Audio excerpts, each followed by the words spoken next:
हर तरफ प्रवासी मजदूरों की आह की आवाज़ है और भारतीय जनता पार्टी जश्न मनाने की तैयारी कर रही है। शायद सिर्फ ये एक ही सरकार ऐसी होगी पूरी दुनिया के अंदर जो इन गरीब मजदूरों की तकलीफ़ों को नज़रअंदाज करते हुए खुद की उपलब्धि दिखाने के लिए जश्न मना रही है एक साल पूरा होने पर। आपको जान के हैरानी होगी कि कल 30 मई को भारतीय जनता पार्टी मोदी सरकार के दूसरे कार्यकाल का एक साल पूरा होने का जश्न मना रही है।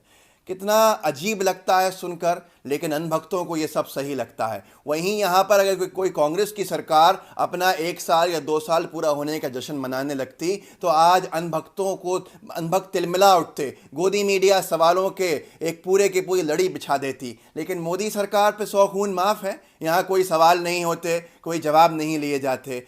मजदूर परेशान है। एक छोटा सा बच्चे की तस्वीर, एक उसका वीडियो जो अपनी मरी हुई माँ को हिला रहा है, उसके ऊपर से चादर दुपट्टा हटा रहा है, इस उम्मीद में कि शायद वो ज़िंदा है, वो शायद जाग जाएगी, पर उसको नहीं मालूम, इतना नासमझ छोटा सा है कि उसकी माँ ख़त्म हो चुकी है भूख से, प्यास से।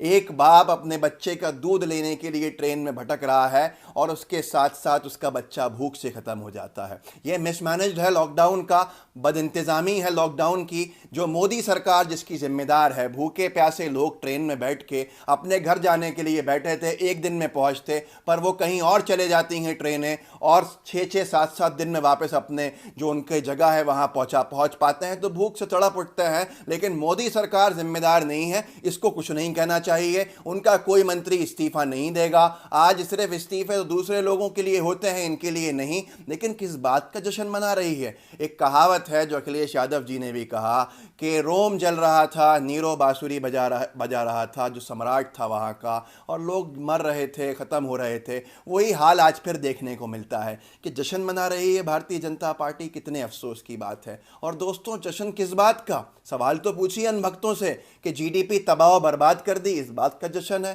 बेरोजगारी 40-45 सालों की सबसे ज़्यादा बढ़ गई, इस बात का जश्न है। कारोबार ठप हो गए, इस बात का जश्न है। आज कोरोना के अंदर कंट्रोल ना कर पाने की वजह से हम टॉप 10 देशों के अंदर आ गए दुनिया के कोरोना संक्रमित, इस बात का जश्न है। कोरोना में घोटाले सामने आ रहे हैं। हिमाचल प्रदेश के भाजपा प्रदेश अध्यक्ष का नाम आया, उन्होंने इस्तीफा दिया। भाजपा की गुजरात की सरकार में वेंटिलेटर घोटाला हो गया, नकली वेंटिलेटर लगा दिए गए, इस बात का जश्न है। अगर आपको लगता है कि हम सही बातें करते हैं हमारे जैसे लोग, तो इसको आप भी कीजिए, आप भी इन मुद्दों को उठाइए, अनभक्तों को टैग कीजिए, सवाल कीजिए उनसे। 10 करोड़ घरों में जाएंगे और चिट्ठी देकर आएंगे मोदी जी की भाजपा के कार्यकर्ता, ऐसा भाजपा का कहना है। ये एक साल इनकी उपलब्धि की।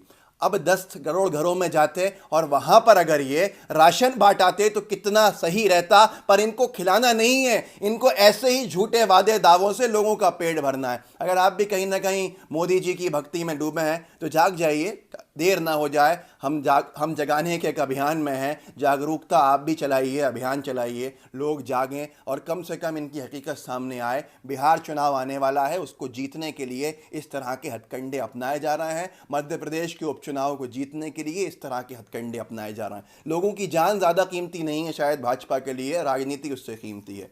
आपके सामने है इनकी असली चेहरा, आपके ऊपर है, आप किसको चाहते हैं, किसको सही समझते हैं। खुद से निर्णय कीजिए, यकीन मानिए, दिल से दिमाग से सोचेंगे, भाजपा को कभी वोट नहीं देंगे। जय हिंद, जय भारत।